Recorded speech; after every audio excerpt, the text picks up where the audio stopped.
Good morning to you, my friends, wherever you may be in the world today. Alan Clements here from Maui, Hawaii, United States of America, August 14th, 2021. Today's talk. In these crazy times, the elements of peace, some of the elements of peace from a personal perspective. Many of you know I've posted on my Facebook story and Instagram. I've mentioned it in a couple of talks that I went to hospital yesterday to undergo another CTA nuclear scan to illuminate the aorta and the heart and the valves of my inner body. It was quite an experience, providing the context for this sharing. I'd never been to the Memorial Hospital here on Maui.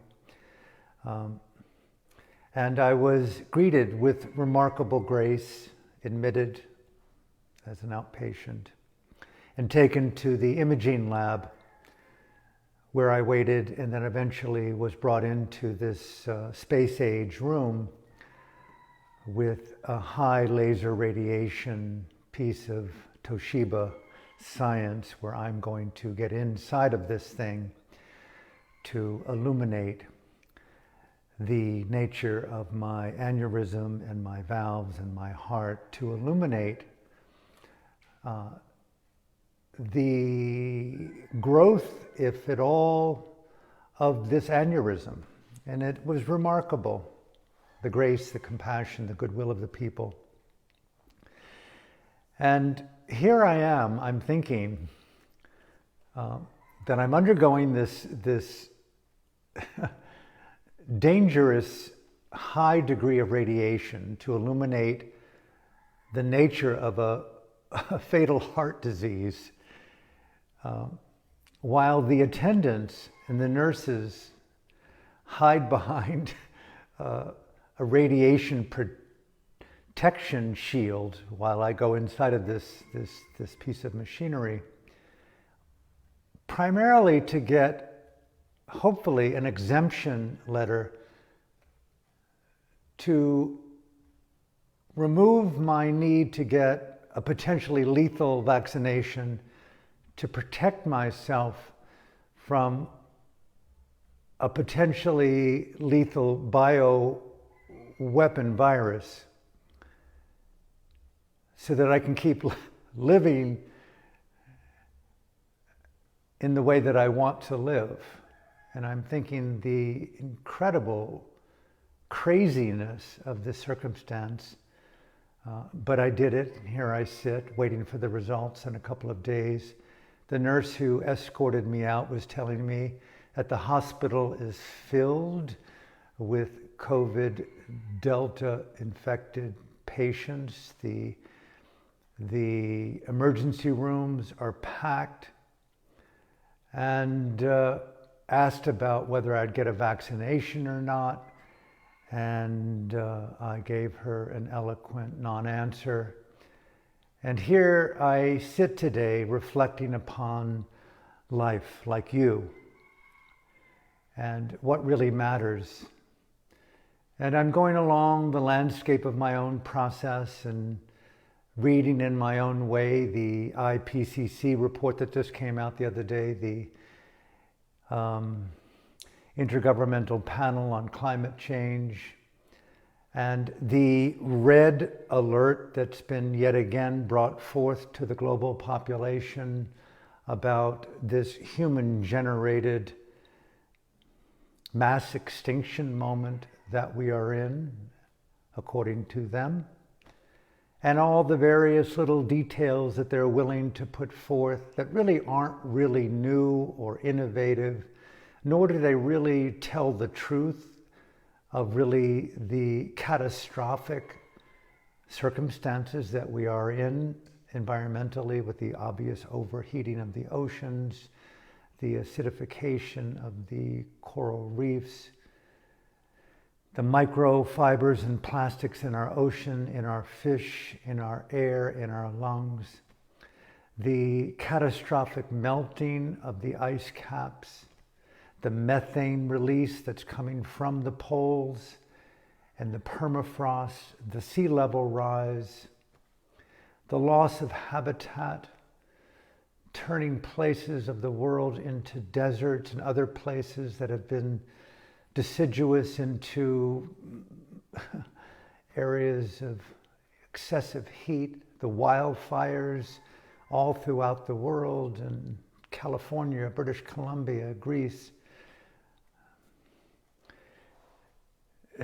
In these crazy times, right? And then the global totalitarian tsunami with this doubling down, tripling down on authoritarianism with vaccination mandates, all the while with the data surfacing from so many different sources of the complications with the vaccine. And yet we're being told jab or face the penalties and the mandates in California and New York and around the world and in France and various other countries around the world. Just watching this video that should go viral of our beloved captain of the firefighters of Honolulu talking about how the governor of the state here and the mayors have mandated vaccinations, and he is crying on camera about here we face as first responders to save lives, to jump into oceans with 40-foot waves, to go into buildings that are an inferno while people are running out and jumping out of windows, the police, the emergency crews, the firefighters, and are being told either you get a vaccination or you will lose your job, likely. And this incredible assault on autonomy and on liberty, and my mind goes into these things, you know, with it feels like I was in high school in my senior year, in my first year of college. You'll remember this, when the United States government mandated that we boys and some girls go to war to this foreign country called Vietnam, and there you must learn to kill in the name of freedom, kill in the name of democracy, kill these people, or you will face incarceration, imprisonment. And all of us in high school, first year in college, wondering, we'll get deferments, should we escape to Canada? What should we do, kill or be imprisoned? And yet here it is again, to get this vaccine to save our lives from a bioweapon where the vaccine itself is proving to be somewhat of a hoax, possibly crazy, filled with all kinds of strange pathogens and compromising biological matter to our own choice of what we put in our eyes, our nose, our body, our blood, our lungs. Where are we, America? Where are we, democracy? And I look at my friends in Burma today. In these crazy times, you know, it's one thing that Aung San Suu Kyi and so many other elected civilian leaders in a democracy are left to languish in these prison cells. Yes, they've got mindful intelligence, they've got compassion and ethical courage, but the world abandoned them. The world is continuing to be complicit with Ming Online and his State Administration Council, the latest terrorist organization on planet Earth, MASAC, the United Nations, the ambassadors, the EU, Canada, Australia, America, around the world. They're complicit with the democracy and the genocide of that democracy in Myanmar. These crazy times. How could one ever believe in freedom and conscience and dignity and trust these leaders ever again? in these crazy times. There's so much psychic, physical, pornographic shrapnel, if you will. How many kids, hundreds of thousands of them around the world today, will not go to school because of the mandate, you must be vaccinated.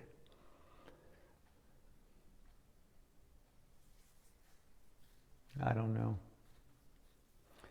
In these crazy, crazy, crazy, crazy times, our southern border, wide open, hundreds of thousands of immigrants fleeing the treachery of their own countries, yet, coming into America by the hundreds of thousands and not being checked across the border with COVID. And it's like, what are we doing with these mandates to mask and to vaccinate?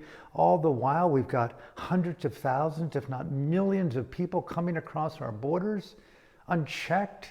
I mean, the duplicity and the craziness of these politics in these crazy times. I'm reading about the horrors in Afghanistan. I've been to Afghanistan. Maybe you have as well, way back in the day. Kandahar, Kabul. These forever wars based upon these absurd politics within my own country. And we pull out our troops from Afghanistan after 20 years of occupation. And within a couple of hours, a couple of days, a couple of weeks, this merciless organization, the Taliban, is taking over the cities. And it's crushing the people. The horror, I cannot even imagine for a split second the horror of being under the persecution of the Taliban as the Americans flee, and all those Afghan civilians and soldiers that were aligned with our own country left to die on the front lines of this horror. And soon the capital of Kabul, we sent in 3,000 American soldiers to protect our ambassador and our personnel, to get them out of the country, just like we did in Vietnam in '75. After 20 years of occupation, and how many Americans that died, how many Europeans and Canadians and Australians and Afghan women being raped in the name of what? Of an occupation, what and why in these crazy times? I can't even imagine. I can't imagine. And yet it begs the question, an ongoing question, when will this end? What do we do? And I come right to the last half of the sharing today. I refuse to participate in fear to the extent that my heart is mindfully aware of how to intercept that fear, that grief. Yes, it's natural at times, but I refuse to participate in fear-mongering, and equally I want to rise into greater connection and courage and compassion and conviction and determination and patience and resolve to fight the good cognitive, emotional, psychological, existential battle. I'm an existential rebel. I refuse to participate in this sideshow of evil. Do you? The elements of peace. The elements of peace.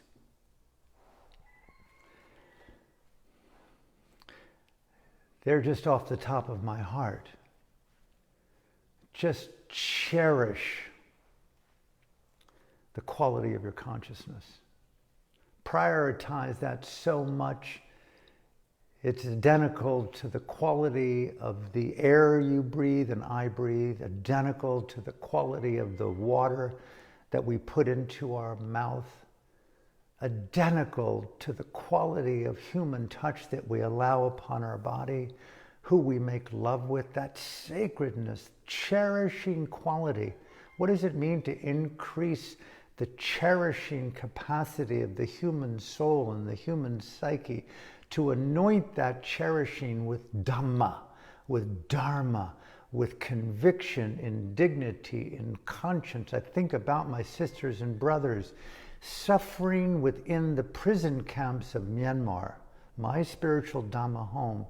And yet so many of them I know personally, and others I don't know, but only by association, because we're relatives in revolution. We're relatives as humans. We're relatives in democracy. We're relatives in Dhamma. They take refuge in dignity, in conscience, and knowing what is right from what is wrong. They instill in their mind and their heart a high quality of reverence for cognitive qualities of consciousness that are rooted in the universality of human rights, the right to live free of fear. And when I am being persecuted, I will rise up in the quality of my own consciousness. You can take my freedom, you can do what you will, but you cannot take my conscience. You cannot take my dignity. That level of cherishing interiority, point one. I invite you to invite me to invite our friends. Despite the world's meltdown and its craziness, let's refuse to participate in the mind grab. It's noise. The mind grab. Right there at the confluence of consciousness meeting interior translation of information through the eye, the ear, the nose, the body, the mind itself. Those thoughts that we allow in, choose your thoughts.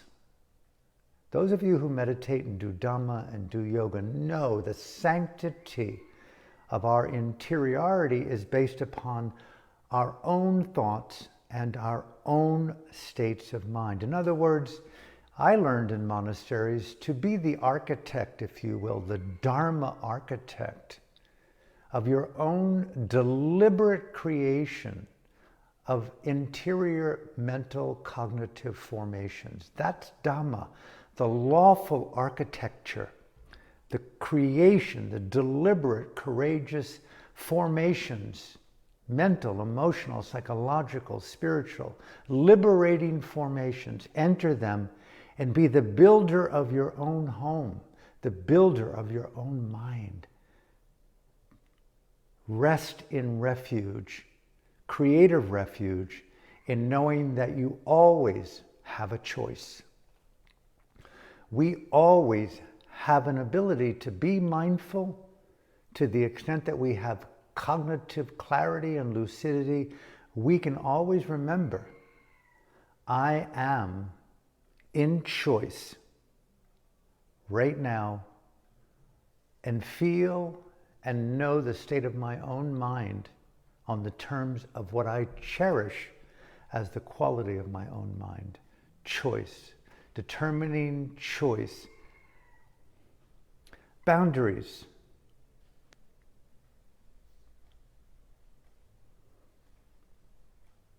Parameters. Spaces. Thresholds. Limits. Boundaries. Spaces. Threshold. Limits. Knowing how to determine, along with one's own choice and mindfulness, what to allow in and what to push out. Addictions are the compulsion to stay within the fusion with particular thoughts that, by function of our identification with them, violate and denigrate interior space and physical space. Knowing qualities and knowing when to release and knowing when to engage and to elevate. Just like food or liquid, so too with people and places and events. Knowing what to leave behind and knowing what to include. Allow me to conclude today this very simple talk. The craziness of these times, politics, vaccinations, COVID, restrictions, Will I ever travel again? Will I ever fly again? Quality. When you're with someone, when you're with a group of people,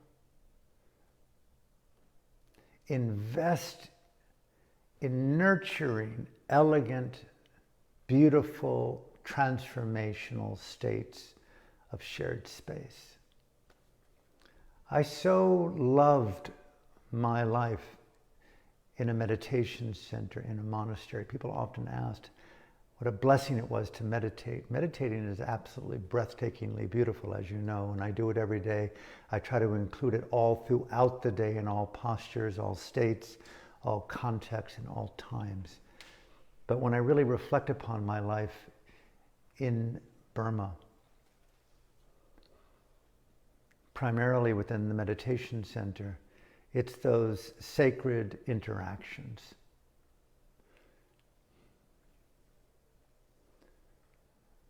Those of you who know the people of Myanmar, one of their abiding qualities is that not all, but many, lead with beautiful formations of heart.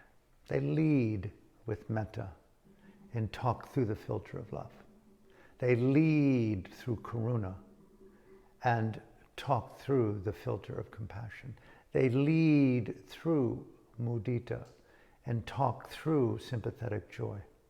They lead through upekkha and talk through a balanced mind. They lead through dana and think through the actions of generosity. They lead through sila and talk and live through ethical, courageous intelligence.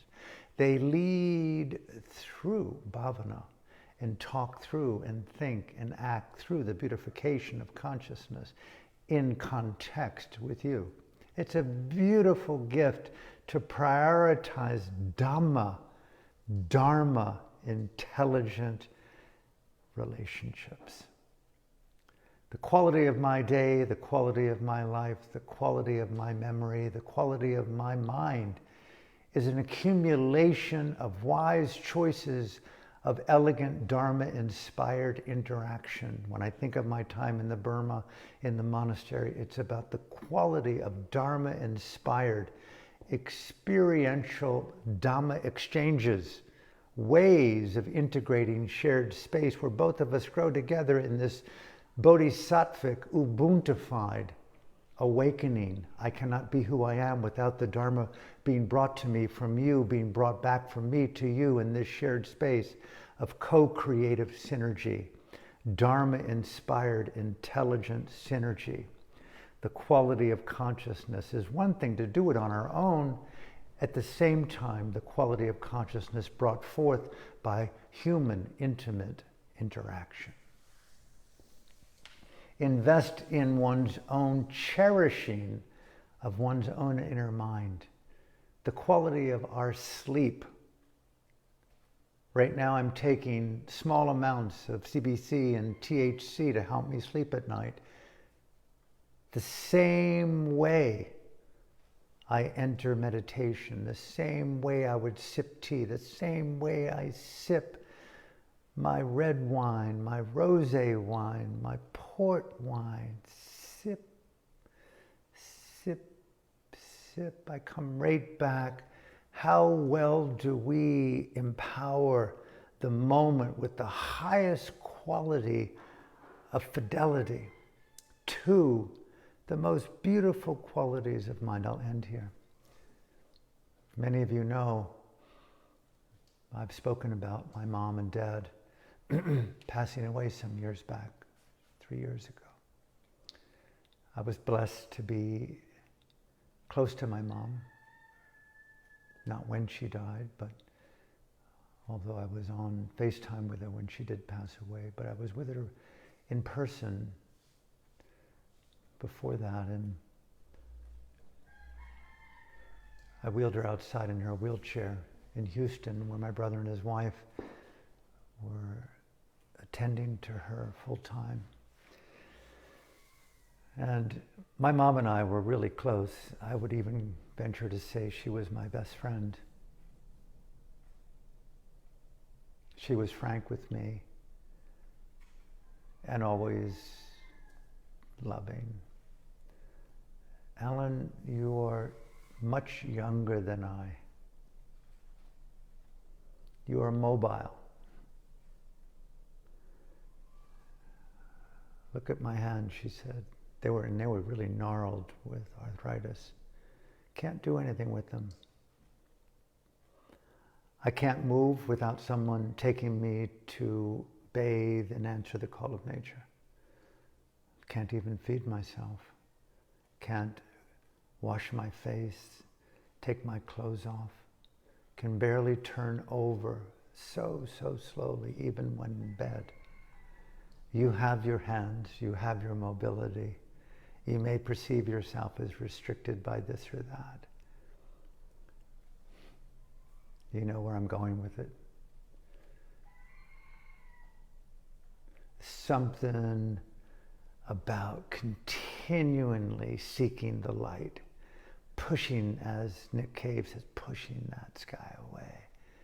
And just keep on rising up. Let the momentum of our courage and our resolve and our determination be the greater force of our soul, our Dharma, our wise conviction in transforming complexity, right? No matter what, never ever, as my friends would say, and my friend Bob Chardoff, never give up. Let no mental or physical perceived obstacle be something that gets in your way. Never give up. Think of the people of Myanmar right now. They're not giving up despite the world turning their back on them. Not everyone, but most, especially the United Nations.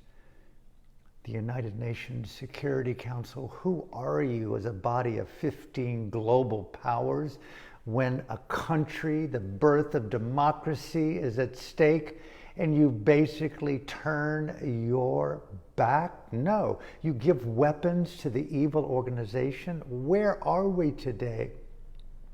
The IPCC report about climate collapse so underestimates the collapse. By some estimates, we are in a catastrophic collapse such that it's irreversible. That means over the cliff. What does that say? Some are even saying that we are in planetary hospice. Think about that concept and what it does to our idea of hope and planning, of future. That we have to integrate existential concepts of discontinuity as a species and millions of other species that we can associate and coexist with dying on this precious blue-green sphere spinning through space. That is so radically overwhelming. It begs the question, who are we as humans on a planet in this universe, in the samsara, in breath, out breath, neither wish to live nor fear dying is one thing. Do you want to evolve not just your peace, but your radical inquiry into the wisdom of release from fear and explore in this great strangeness that we're in the mystery of human survival and the liberation of consciousness into safer zones of coexistence. So as I close today, one of the places that I find refuge, despite the madness, despite the death of the planet, despite my own prognosis, as doctors have told me, of the likelihood of death soon, I don't care. It's not that I don't really care in a callous way, but my interests are so larger, deeper, and more rooted in the mystical adventure of awakening to the evolution of my Dhamma body, my Dhamma mind, the evolution of liberation in the context of this world. I want to know the secret things in this cosmos. how to overcome fear, greed, and delusion. So I invite you to invite me, should we forget. Our true vocation as individuals. We are Dharma warriors. We are savants of consciousness. We are existential rebels. May I remind you to remind me that we are revolutionaries by function of loving freedom over fear, and that freedom has a responsibility to coexist and to support the freedom of others. Come what may, all of us today are running from the boats to the shore of Normandy, where we're likely to be mowed down by the guns of evil, but so be it, right? Because our heart and our mind and our conscience and our dignity and our courage and our dana, sila, bhavana, our awakening are rooted in something larger than fear, greed, and self-preservation. We are part of the long parade of human life, life in this cosmos, keeping alive the light of awakening. So may I allow you to allow me to support you, to support me. Buddhang saranang gacchami. Take refuge in the attributes of Buddha, awakening, not Buddhism. Take refuge. Know what those components of awakening are. Dhammang saranang gacchami. Take refuge in the Dhamma. Know what the Dhamma means to you. Take time today to write it down. What does Dharma mean to you? And take refuge in Sangha. I am not alone in this universe. I am an interactive being that needs life to survive in life. I have responsibilities to friends and to families and to communities and to citizens of the world. Let me participate wisely and compassionately in global citizenship. Buddha, Dhamma, Sangha. Make a vow, a refuge to your own awakening. What are those roots and the elements of your peace? Develop them, nurture them, share them, and from my heart to yours, have a beautiful day. God willing, see you tomorrow here from Hawaii, 9:30 a.m. Thank you.